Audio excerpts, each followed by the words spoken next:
Yo, what's poppin'? It's Thomathan, and I wanted to do something a little bit fun today and talk about my favorite player on each team. So ATP Overwatch did do this video like 2 weeks ago, but I don't remember what his picks were, so hopefully it doesn't draw too much from that anyway.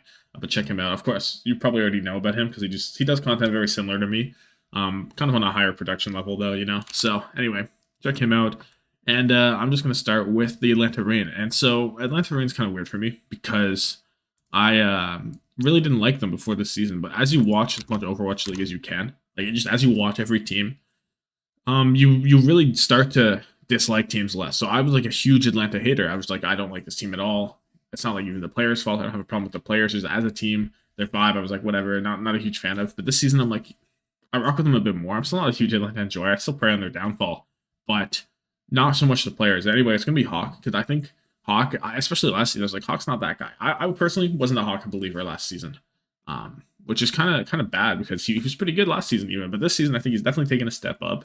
Him being so flexible across so many different roles, or not roles, but so many different tanks. The Doomfist, we've seen some Winston, we've seen some Reinhardt. The Junker Queen was great. The Diva was great. The Zarya is pretty good. It's all like, and the thing, he always does so much damage too. You look at his damage numbers on each here tank, he is like tippy top every time, almost like top three. And it's like, how is he so good across so many different tanks like this? And he's contributing so much to his team. Um, just a huge Hawk enjoyer. I was considering maybe like a Kai, maybe like a Speedily, but Speedily hasn't done enough. I like UV. I don't know. I think Hawk's the pick here for me. Also, my tank player, so there's kind of some bias in that. He's also one of the best divas right now, playing a lot of the diva too. So I like that. For Boston has been a team where I've liked them more and more as the season's gone on. I don't know if that's because of like their level in the standings and they're kind of like an underdog team, but I've just always felt like they were ready to take a next step up, and they just haven't done it this entire season. We'll see. Maybe they can do it in the play-ins, but I don't. I don't know. We'll see. So I've enjoyed a lot of this team. I like this is the Punk storyline. He finally gets out. He breaks out, gets the coach fired basically. His dad on Twitter is great, but I'm actually gonna go with Crimzo on this one because here's the thing with Crimzo, Canadian, so Canadian bias right there. Also, he's just so fun to watch, and he's kind of was in a similar situation as Punk where you'd get a lot of MCD and Faith played over him for seemingly no reason because Crimzo is so talented, and you would look at like his stats again. His stats similar to Hawks, they're crazy good on the Zenyatta. He's one like top three across the board in stats. And it's crazy because you see it visually, but you don't really think of Crimzo as, oh yeah, Crimzo's the best set. But I think he's like a very, very high level Zenyatta in this league. And he just doesn't get enough credit because he's on the Boston Uprising. And even had his story before, he was on Dallas, he was on Houston. His Dallas story is he's not a fan. He's not a fan of Dallas. Not a fan at all. In Houston, he was a bit better on, and he really got a chance to shine. But I feel like he always gets underrated a bit. So I'm gonna like Crimson a lot here. I know Chengdu. Chengdu is probably my least favorite team right now. I'm gonna be honest. It used to be Atlanta and Chengdu, but now I don't dislike anything about Chengdu. It's just like they feel kind of boring to me. And I know that's like what they're Chengdu hunters. They play the weird stuff. I don't know. And to me, it just kind of feels played out. I'm gonna go with Monk on this one actually. So here's the thing. Here's the thing we're trying to do. I like Jinmu. Nah, I like Leave, but I just can't get behind him as much as some of these other players. I'm not a huge Gaga fan or Nisha because I'm always a Xerneas fan before Nisha, and even though they're not on the same team anymore, my allegiance is still with Xerneas on this one. Between Monk and Farway, I don't really have that same kind of thing. I think Monk's really good. I think his whole thing is like really last season it was supposed to be Farway. Farway's supposed to be the guy. Monk steps in, he just kind of takes that job from him. And whether or not that was actually going to be what's going to happen on Chengdu from the start, if it was going to be Farway's job, it just became Monk's, and even like to the outside, it was like, oh, Farway was supposed to be really good, but now we have Monk here, and he's played him out of a job completely off the team. So I don't know. I think that's kind of cool for Monk, and he's pretty good. So I'll go with Monk. Why not?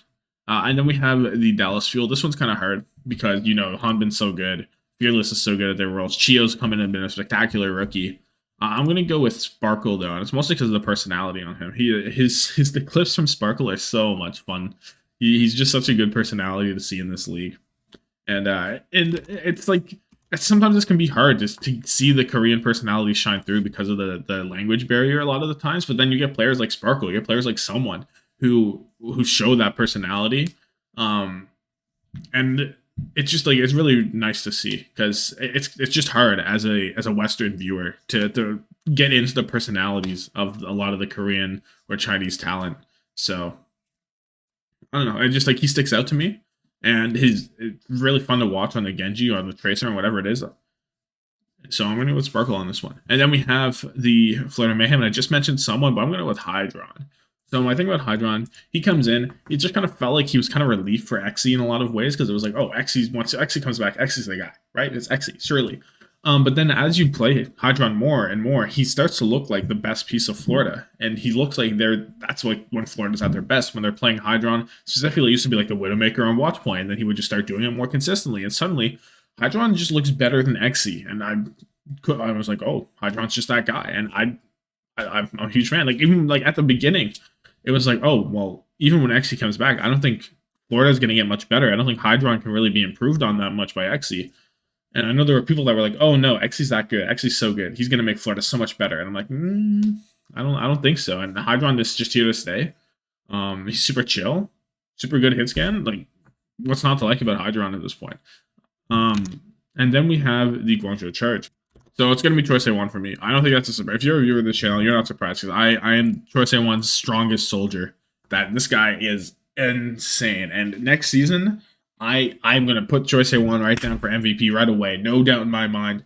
Choice A1 is going to be crazy next season. Hopefully he gets another good team around him like this because the Charge their bounce back year has been great. I could list every single member of the Charge here. Between Jimmy, Piggy, Xerneas, Farway, I could put them all down here. But it's been Choice A1 from day one for me. Holy moly, this guy is talented. And watching him struggle, it's just like he deserves these wins. This entire first half of the season, I was like, Choice A1 deserves better, man. And he finally has better. I really hope they go on a run in the playoffs. And I know it could be difficult because play-ins may be at a disadvantage depending on what the meta looks like. I don't care. They might be good enough to overcome it as long as the meta suits them. I think the sky could be the limit for this team. Like, they're a true dark horse team, I think, in this tournament. And now there's a lot of teams you can say that about. So maybe I'll make a video on who the true dark horse is. It might be Charge, it might not be because there's some other teams out there. So maybe. And next, for the Hangzhou Spark, it has to be Shy. So Shy is their whole reason I'm a Spark fan. I wasn't a Spark fan until last season. I'm going to be honest. I didn't care about them in the first 2 years of their existence. I just didn't care. But then Shy's there, and you watch Shy before he gets in on Billy, and I'm like, oh my god, this guy is the real deal. I'm extremely excited to see him in the league, and that he joins Spark as he does. Of course, he does because Billy's their academy team, and I'm like, oh, I'm just a Spark fan now. So I just became a Spark fan because I remember it was like peak COVID at the time, and I was like watching. I was like not waking up for the APAC games. I was staying up and sleeping after them, kind of thing. And I'm just like. Shy was so smart, and he's the kind of hit scan that he will make the aggressive plays when he needs to, but more often than not, he's good enough to just kind of use his positioning to his advantage, sit back, and just live for so well and do so much damage. He doesn't have to go super aggressive and rely on his mechanics. So it's just like, to me, it looks like his positioning came first and mechanics came second, and whenever you have so good mechanics like this, it's really refreshing to see, because a lot of these hit scans, like MN3, for example, really good hit scan, has insane pop-off moments, maybe the highest ties in the league right now. It feels like the mechanics comes first and then the positioning comes after, and it's never felt that way for Shy, and I just huge fan of Shy. The entire reason I'm a Spark fan, basically. And then we have the London Spitfire. It's going to be Sparker. So this one's a bit different, because before I go into the play-in, or to the play of him, like his actual gameplay, I want to talk about a little bit of like a personal experience with him, because I went to the Toronto Defiant homestand, right? And as we're walking out of the building on the first day, Toronto had just lost to London, basically. So they're in pretty good spirits, and Defiant fans are like, fuck, we're gonna just go lose our tournament, man. We can't beat London.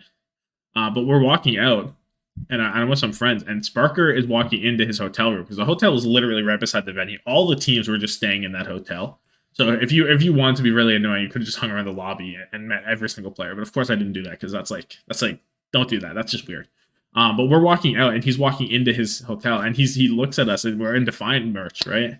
And he says, "Did Toronto win today?" And then one of my friends flipped him off, and it was really a very funny experience. So that's one reason I'm gonna go with Sparker. But the other reason is, like, he's so fun to watch. He's so smart. when it comes to his hit scan, like the flanks he was making at the beginning of the season, even on the soldier, but even then over to the Sojourn, they're so smart. They're not just, oh, I'm going to go flank and kill him. He's like, oh, we have to wait for my team to push in. We're going to do so much for coordinating this all, and he has the mechanics to back it up. And I don't know, just very fun to watch, very great. I think he's the core of London. I think he's why London's good. I think he is my London MVP, not Hottie. I love Hottie too. I think his chat energy is great. Hottie's the easy pick for a lot of people, but I think it's going to go to Sparker for me. And then we go over to the LA Valiant. So this one's a little tough because you would think, oh, Dia, his story's so good. He finally comes back into the league. He looks really great. But I'm actually going to go with Becky on this one. So I was Becky's biggest hater at the start of the season. Not gonna lie, I was like, he has some good mechanics. He has some clutch plays sometimes, but he's more often than not just inting in.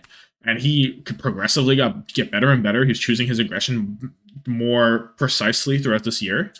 And sure, he still has some holes in his game. Still, maybe just a Tracer and an Echo player, and on maps like Kings Row, it's really bad for him. But he's not inting in anymore, and he's the true like focal point of this Valiant roster.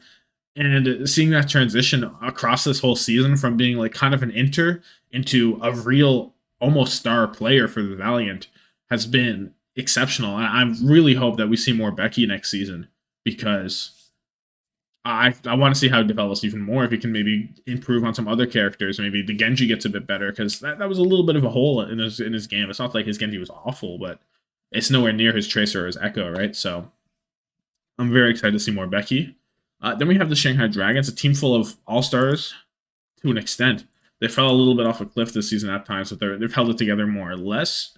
Lip is the easy one because so good at the hit scan, so good at the Sombra, very consistent. But I'm actually thinking it's still going to be Void for me.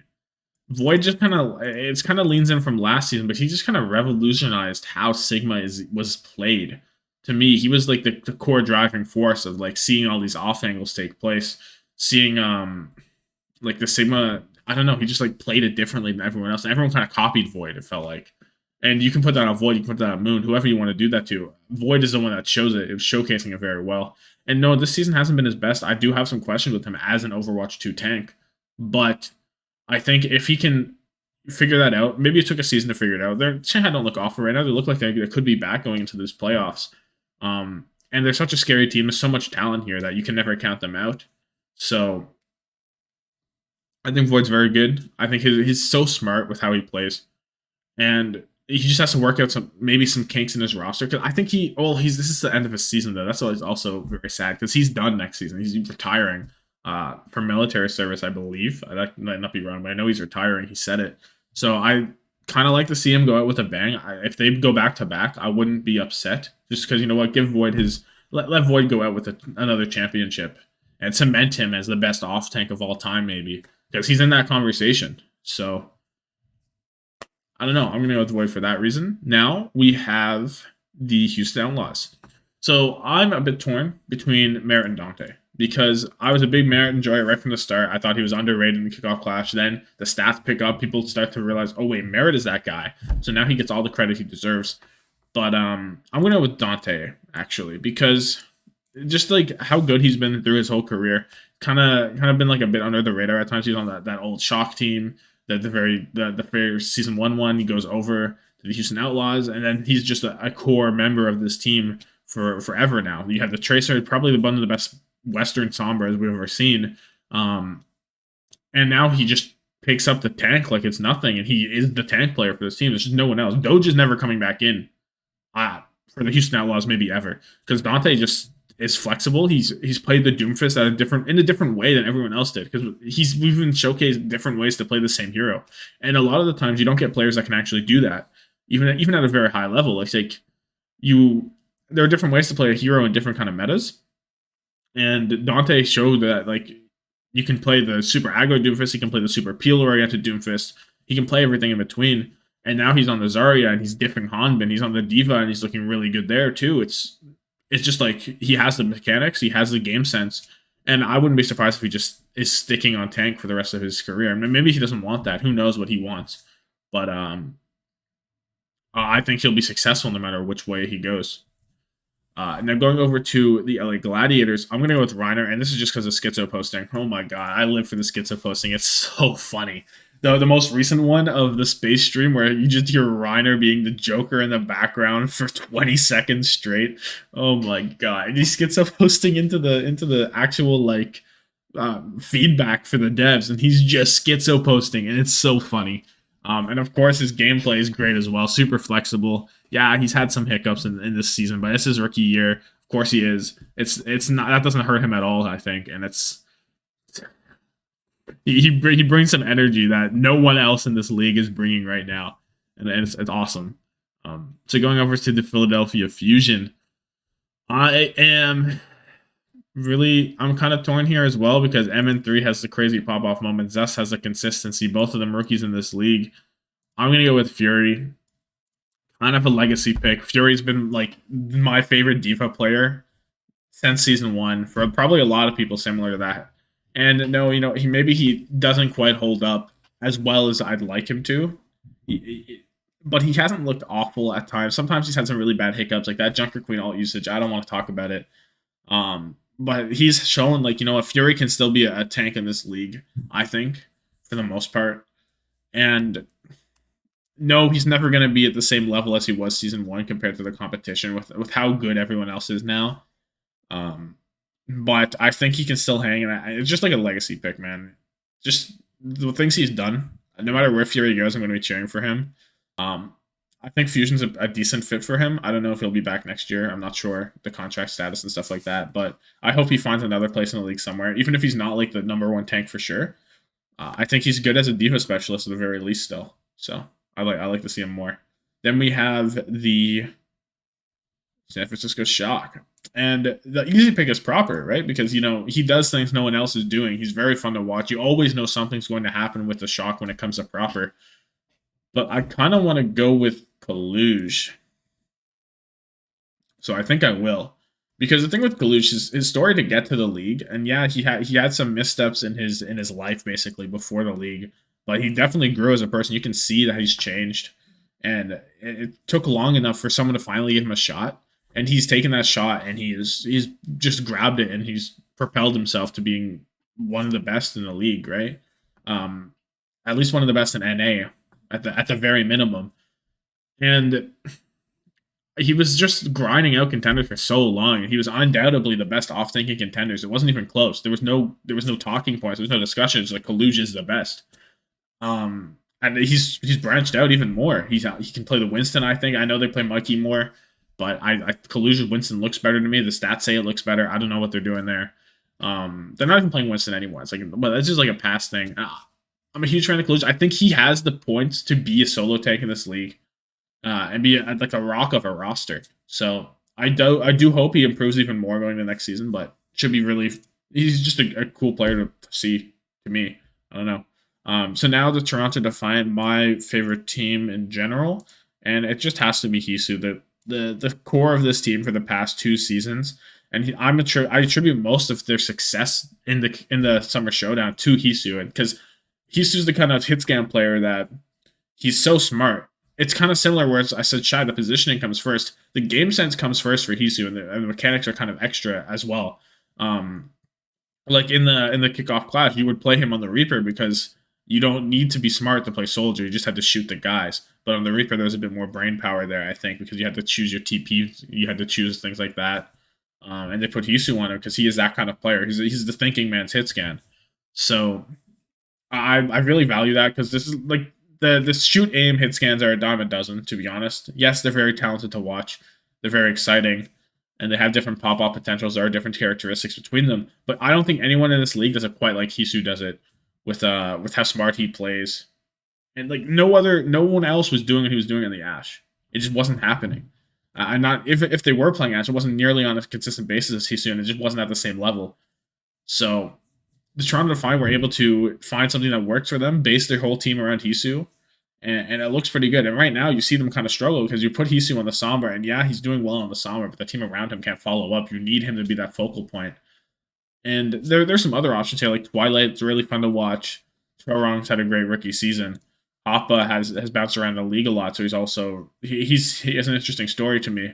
But Hisu just like the rock of this team, and no matter where he goes, he will make a difference for his roster, and he will differentiate the rest of them from the pack, I think.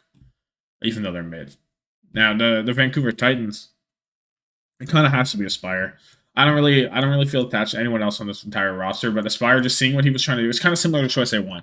We saw Vancouver be awful for the first half, and then even in the second half, they're not fantastic. They're still lower mid or mid, whatever you want to call them.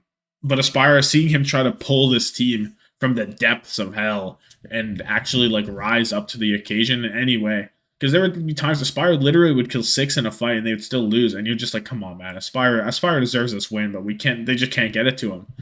So I think Aspire just has that kind of quality that's similar to Choice A1. He's not at the same level as Choice A1 for me, but same kind of principle, and very very sad to see him not be successful because it just feels like he should be. So now the Soul Dynasty, lots of talent on this roster, lots of stuff going on. Of course, you have Prophet, you have Smurf, Fitz. This entire roster is a favorite player of someone, but for me, I'm actually going to go with Vin Dame right now. The thing that separates Vin Dame from some of these other main supports, just for me here, is because you see he's making the flashy plays while also not being flashy. Because you have Chio, who's pretty aggressive, makes the flashy plays. Funny Astro, pinnacle of aggressive Lucio gameplay. But Vin Dame is able to make those plays and also not really be that flashy. You see him be able to boop up Lucios while they're beating, and it doesn't feel like he has that permanent aggro aggression, but he picks it very well and he chooses it. So it's not like, oh, when her Vin Dame's in, you're gonna something's gonna happen. There's gonna be some Lucio backline Lucio, Reddit Lucio stuff going on. No, you don't. But he still makes those kind of plays, but you don't know when, you don't know how. He just picks it and he does it. And there's also the fact that he was mostly a Brig player his entire professional career. He's only had a season of Contenders, and he was mostly on the Brig the entire time. I forget who he was splitting time with. Was it Chio? I think he was splitting time with Chio, right? So Chio would play the Lucio, of course, and then Vin Dame would just play the Brig, and he's looked fantastic on the Brig. He's fantastic on a Lucio. His Zenyatta even looked really good. I just like his story. I think he plays a little bit differently than a lot of these other players. And I'll go with Vin Dame, sure. So the New York Excelsior now. I'm kind of leaning towards Gang and Jin, actually. So the easy pick is Yaki, because of course, kind of you could say Yaki's similar to Aspire, similar to Choice A1. But I think Gang and Jin is just like a story of sadness. And I kind of feel bad for him for that in some ways, because he came off of Florida and he looks really good on Florida. Absolutely fantastic player. Kind of like to me, it felt like he was the backbone of that team, and he was able to kind of bring them that extra level that they needed. And then he gets on the main support, and he just shouldn't be on that character. There's some, like Lastro, Violet, they looked pretty good on the Lucio. Gangnage never had that. And then whenever he does get to play the Zenyatta specifically, he looks fantastic. So you have to wonder, like, well, what's going on here? I hope he finds a way to be a flex support next season, because I think it's worth taking a shot. Because maybe his stock's not too high right now. But I think one of the lower table teams that maybe are on a budget could look at Game Jin, take a shot at him, and they could find a diamond in the rough right there. And it's not even like it's finding a diamond in the rough. It's like a diamond that's been out of that rough already, but it's just been scraped up, and maybe it's a bit muddy, and they just have to wash it off. So I think Game Jin has a lot of potential still in this league. And it's just kind of a wash of a season for him, because he's just not been put in a place to succeed. No one on this New York Excelsior team has. So and Genage is the saddest aspect of that, because he didn't even get to do what he wanted on his role. He didn't even get to showcase his individual talent until later into the season, when it was already like, New York, what is going on here, And now we have the Paris Eternal. I don't feel a lot about most of these players, but I'm going to go with Rack Attack, because Rack been contenders for a long time, so been grinding it out. And his support from his parents is really fun to watch, I think. I love seeing support from families of the players. And Rack's family is like, I can't think of one that supports any more than he's like, they're at the peak support level. So it's just a really feel good thing there. I do hope he has a chance next season to see what happens. But maybe he just stays on Paris. Who knows what Paris's plans are now that the Vegas Eternal actually. After this, we're going to see the last 2 matches of the Paris Eternal ever this weekend. There will be no more. So I don't know. Keep your eye on that, I guess. Make sure you're buckled in to see some riveting Paris gameplay for the last time in anyone's life. But I don't know. Rack Attack, Contenders player. Now an Owl, no longer a Contenders player. I don't know. Just going to go with Rack. So, Washington Justice. I'm feeling Decay. Now, here's the thing with Decay. Yeah, you know what? He's had some slip ups. Not even slip ups. He just like hasn't reached the potential that he was supposed to hit. No matter what, you come the entire way through, something just not quite clicking whenever he gets to Washington Justice. On Dallas, he looked fantastic, and he says, "You know what? I don't want to be in Dallas." He leaves Dallas. He comes here. He makes magic happen. There are times where he just takes over fights. You see it every time at the start of the playoffs. It's like he's alive. He's reinvigorated. He is possessed, and he will just kill everyone. And not very many players have that. I would love to see Decay at the focal point of a team that isn't the Washington Justice, because something about that franchise just is not correct. It's just wrong. I think Decay could simply be the focal point of a high level team in this league and do things. And despite all this new talent coming, all this high level DPS talent, I think Decay still has the mechanics. He still has the carry potential, the carry, as they say. But I just want to see him off the Washington Justice. I feel for him, even though like you can say he did it to himself. You can say anything like that. I'd like to see Decay get another chance somewhere. Really, I hope that Washington set him loose. I hope that he continues, and I hope that someone gives him a second chance, because, or maybe this isn't even a second chance. This is like what, chance number 4? Yeah, it'd be chance number 4, because he was on the Gladiators, Dallas, and then Washington for a few seasons. So we'll see what goes on. But anyway, thank you so much for watching. Let me know your favorite players down below, of course. Like this video if you like and subscribe, and have yourself a good one, and deuces.